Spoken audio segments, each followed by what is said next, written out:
Selamat datang di channel kami. Hari ini kita akan membahas tentang sejarah kerajaan Majapahit. Mulai dari letaknya, raja-rajanya, hingga peninggalan-peninggalannya. Mungkin lo mikir, duh, sejarah lagi berat nih.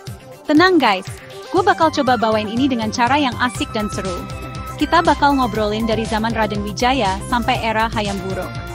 Majapahit ini bukan cuma sekadar nama di buku pelajaran loh. Ini adalah bagian dari identitas kita penuh lika-liku, intrik, cinta, dan kekuasaan. Bayangin aja, zaman dulu belum ada sosial media. Tapi gosip istana pasti lebih seru dari drama Korea. Kita akan coba gali, gimana sih kehidupan mereka. Dan yang paling penting, apa yang bisa kita pelajari dari kisah mereka. Siapa tahu, ada pelajaran hidup yang relevan buat kita. Jadi siapin cemilan lo, duduk yang nyaman, karena kita bakal memulai perjalanan waktu ke era Majapahit. Kita akan bedah satu persatu, dari raja-raja yang ikonik sampai candi-candi megah. Gue jamin setelah nonton video ini, lo bakal ngeliat candi bukan cuma sebagai tumpukan batu tua. Yuk, langsung aja kita mulai petualangan sejarah kita. Siapa tahu ada harta karun tersembunyi, atau minimal pengetahuan baru yang bikin lo kelihatan pinter pas nongkrong. Oke, kita mulai dari bab pertama, yaitu Raden Wijaya. Nah, Raden Wijaya ini guys, adalah sosok yang dikenal sebagai pendiri kerajaan Majapahit. Beliau ini jadi raja dari tahun 1293 sampai 1309. Gelar resminya keren banget, Kertarajasa Jayawardhana. Coba deh lo ucapin 3 kali tanpa kesleo lidah. Susah kan? Makanya kita panggil Raden Wijaya aja, lebih akrab gitu. Bayangin aja, mendirikan sebuah kerajaan itu kayak bikin startup zaman sekarang, tapi modalnya bukan cuma duit, tapi juga nyawa dan strategi perang yang jitu. Dan Raden Wijaya ini, otaknya encer banget. Jadi ceritanya sebelum Majapahit berdiri, ada kerajaan Singhasari yang lagi di ujung tanduk gara-gara serangan dari Jayakatwang, Adipati Kediri. Raden Wijaya ini menantunya Raja Singhasari terakhir, Kertanegara. Pas Singhasari runtuh, dia sempet kayak, waduh gimana nih nasib gue. Tapi, dia nggak nyerah gitu aja. Dia pura-pura nyerah ke Jayakatwang, terus minta dikasih hutan tarik buat dijadiin desa. Katanya sih buat tempat istirahat, padahal ini strategi. Di hutan itu, konon katanya banyak buah maja yang rasanya pahit. Oke, kita mulai dari bab pertama, yaitu Raden Wijaya. Nah, Raden Wijaya ini guys, adalah sosok yang dikenal sebagai pendiri kerajaan Majapahit. Beliau ini jadi raja dari tahun 1293 sampai 1309. Gelar resminya keren banget, Kertarajasa Jayawardhana. Coba deh lo ucapin 3 kali tanpa keseleo lidah. Susah kan? Makanya kita panggil Raden Wijaya aja, lebih akrab gitu. Bayangin aja, mendirikan sebuah kerajaan itu kayak bikin startup zaman sekarang. Tapi modalnya bukan cuma duit, tapi juga nyawa dan strategi perang yang jitu. Dan Raden Wijaya ini, otaknya encer banget. Setelah Raden Wijaya wafat, tahta Majapahit diwariskan ke putranya, Jayanegara. Nah, Jayanegara ini memerintah dari tahun 1309 sampai 1328. Jadi, dia ini generasi kedua, nerusin usaha bapaknya. Kalau bapaknya ibarat pendiri startup yang sukses, Jayanegara ini CEO generasi kedua yang punya beban buat ngembangin perusahaan. Dan salah satu pencapaiannya yang lumayan oke adalah berhasil memperluas wilayah Majapahit sampai ke Sumatera. Ini bukan hal gampang loh, zaman dulu belum ada pesawat atau kapal cepat. Jadi ekspansi ini butuh kekuatan militer dan diplomasi yang kuat. Tapi, guys, masa pemerintahan Jayanegara ini nggak sepi dari gosip dan kontroversi. Salah satu julukannya yang terkenal itu Kala Gemet, yang artinya kurang lebih lemah atau jahat. Nah, setelah Jayanegara wafat tanpa punya putra mahkota, terjadi kekosongan kekuasaan sebentar. Akhirnya, yang naik tahta adalah Tribhuwana Wijaya Tunggadewi. Atau kita sebut aja Tribhuwana Tunggadewi biar lebih gampang. Beliau ini adalah putri dari Gayatri Raja Patni, jadi masih dari keluarga inti Raden Wijaya. Tribhuwana memerintah dari tahun 1328 sampai 1350. Yang keren dari beliau, dia ini adalah raja wanita pertama di Majapahit. Bayangin, di zaman segitu, udah ada perempuan yang jadi pemimpin tertinggi. Ini bukti kalau Majapahit itu udah cukup progresif, nggak melulu soal cowok yang berkuasa. Pemerintahan Tribhuwana ini bisa dibilang jadi masa persiapan menuju kejayaan Majapahit. Beliau ini nggak memerintah sendirian, tapi didampingi suaminya, Kertawardhana. Kayak pasangan duet maut gitulah. Tapi, yang paling signifikan di masa pemerintahan beliau adalah naiknya Gajah Mada ke posisi Mahapati. Ini momen penting banget guys. Gajah Mada ini kan ambisius dan punya visi besar. Di hadapan Ratu Tribhuwana inilah Gajah Mada mengucapkan sumpahnya yang terkenal itu, Sumpah Palapa.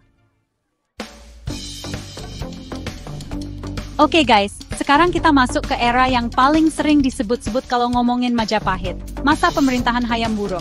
Beliau naik tahta tahun 1350, menggantikan ibunya Ratu Tribhuwana. Periode ini sering disebut sebagai puncak kejayaan Majapahit. Bayangin aja, ini kayak lagi nonton film superhero. Terus ini nih bagian klimaksnya. Hayam Wuruk dikenal sebagai raja yang kuat dan bijaksana. Di bawah kepemimpinannya, didampingi Mahapati Gajah Mada, wilayah Majapahit mencapai luas terbesarnya. Pengaruhnya membentang dari Sumatera sampai Papua. Ini benar-benar Nusantara bersatu versi zaman dulu. Setelah era keemasan Hayam Wuruk, Majapahit memasuki babak baru di bawah kepemimpinan Wikramawardhana. Beliau ini adalah menantu Hayam Wuruk, suami dari Kusumawardhani, putri Hayam Wuruk. Wikramawardhana memerintah cukup lama, dari tahun 1389 sampai 1429. Jadi dia ini kayak nerusin bisnis keluarga yang udah gede banget, tapi tantangannya juga makin berat. Kalau kata orang bijak, mempertahankan itu lebih sulit daripada merebut. Dan kayaknya Wikramawardhana ini ngerasain banget susahnya. Salah satu masalah besar yang muncul di awal pemerintahannya adalah soal suksesi. Jadi Hayam Wuruk ini punya anak laki-laki juga dari selir, namanya Bre Wirabumi. Nah, Bre Wirabumi ini merasa lebih berhak atas tahta daripada Wikramawardhana. Nah, sekarang kita masuk ke bagian yang seru nih, yaitu peninggalan-peninggalan Majapahit yang masih bisa kita lihat sampai sekarang. Yang pertama, ada Candi Bajang Ratu. Candi ini lokasinya ada di Trowulan, Mojokerto, yang diyakini sebagai pusat ibu kota Majapahit dulu. Bentuknya kayak gapura paduraksa, yaitu gapura yang ada atapnya. Megah banget guys, dibuat dari batu bata merah yang jadi ciri khas bangunan Majapahit. Coba bayangin berdiri di depan candi ini, rasanya kayak langsung kelempar ke masa lalu. Fungsi Candi Bajang Ratu ini sebenarnya masih jadi perdebatan para ahli sejarah. Ada yang bilang ini adalah pintu masuk ke sebuah bangunan suci atau kompleks keraton. Ada juga teori yang cukup populer, yang ngaitin candi ini sama Raja Jayanegara, raja kedua Majapahit yang kita bahas tadi. Konon, candi ini dibangun sebagai pintu gerbang menuju pendharmaan atau tempat pemakaman Raja Jayanegara setelah beliau wafat. Nama Bajang Ratu sendiri bisa diartikan sebagai raja cilik atau raja muda, yang mungkin merujuk pada Jayanegara yang naik tahta di usia muda. Arsitekturnya juga unik banget. Lanjut ke peninggalan berikutnya, ada Candi Pari. Candi ini letaknya di desa Candi Pari, Kecamatan Porong, Sidoarjo, Jawa Timur. Nah, yang menarik dari Candi Pari ini adalah arsitekturnya yang katanya punya kemiripan sama candi-candi Champa di Vietnam. Atau bahkan ada pengaruh dari India Selatan. Ini nunjukin kalau Majapahit itu nggak cuma jago perang dan nguasain wilayah, tapi juga terbuka sama pengaruh budaya dari luar. Kayak kita sekarang lah, suka K-pop, tapi tetap cinta dangdut koplo. Candi Pari ini adalah candi Hindu, yang diperkirakan dibangun pada masa pemerintahan Hayam Wuruk, sekitar abad ke-14 Masehi. Bahan utamanya juga batu bata merah, khas Majapahit. Bentuknya persegi 4 dengan atap yang juga persegi, tapi sekarang bagian atapnya udah nggak utuh lagi. Di bagian dalamnya ada ruangan yang dulu mungkin dipakai buat nyimpen arca atau sesaji. Sekarang kita pindah ke candi yang namanya unik banget, Candi Tikus. Kenapa namanya Candi Tikus? Bukan karena dulu banyak tikus got di sini guys. Jadi ceritanya pas pertama kali ditemuin lagi tahun 1914, candi ini terkubur di dalam tanah, dan gundukan tanahnya itu jadi sarang tikus. Makanya warga sekitar ngasih nama Candi Tikus. Kreatif juga ya orang zaman dulu ngasih nama. Candi ini juga ada di Trowulan, Mojokerto, jadi masih satu kompleks sama Candi Bajang Ratu tadi. Nah, yang bikin Candi Tikus ini beda dari candi lain adalah fungsinya. Ini bukan candi buat sembahyang dewa-dewi, tapi diduga kuat sebagai petirtaan atau tempat pemandian. Bentuknya kayak kolam persegi yang di tengah-tengahnya ada bangunan utama yang menonjol, dikelilingi sama menara-menara kecil. Airnya dulu dialirkan lewat pancuran-pancuran yang bentuknya unik. Ada yang kayak kepala naga atau makara. Masih di kawasan Trowulan, Mojokerto, ada satu lagi candi yang gak kalah menarik, namanya Candi Brahu. Nah, Candi Brahu ini punya cerita yang agak beda nih guys. Berdasarkan prasasti Alasantan yang ditemuin di dekat candi ini, Candi Brahu diduga usianya lebih tua dari kerajaan Majapahit itu sendiri. Prasasti itu berangka tahun 939 Masehi, sedangkan Majapahit kan baru berdiri tahun 1293. Jadi, candi ini kemungkinan udah ada sejak zaman kerajaan Mataram kuno atau era Mpu Sindok. Wah, senior banget ya candi ini. Meskipun lebih tua, Candi Brahu ini tetap dipakai dan dihormati pada masa kerajaan Majapahit. Bahkan ada yang bilang kalau nama Brahu ini berasal dari kata Wanaru atau Warahu, yaitu nama sebuah bangunan suci yang disebut dalam prasasti Alasantan tadi. Fungsi utama Candi Brahu ini diperkirakan sebagai candi Buddha. Ini nunjukin kalau di Majapahit itu, meskipun rajanya mungkin Hindu, tapi agama Buddha juga berkembang dengan baik. Oke guys, kita sampai di candi terakhir yang bakal kita bahas di video ini. Ini adalah Candi Penataran, kompleks candi Hindu terbesar di Jawa Timur. Lokasinya ada di Desa Penataran, Kecamatan Legok, Kabupaten Blitar. Candi ini dibangun dari zaman Kerajaan Kediri sampai Majapahit. Reliefnya super detail dan naratif, kayak komik raksasa versi batu.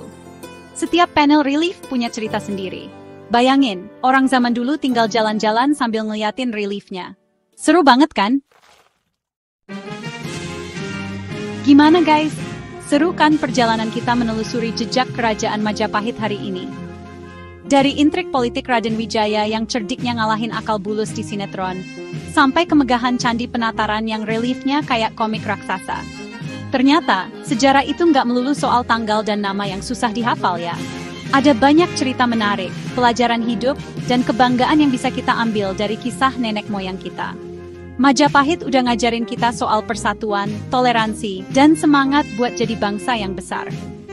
Semoga setelah nonton video ini, lo jadi makin penasaran dan pengen tahu lebih banyak lagi soal Majapahit atau sejarah Indonesia lainnya. Siapa tahu ada yang terinspirasi jadi arkeolog, sejarawan, atau minimal jadi turis yang lebih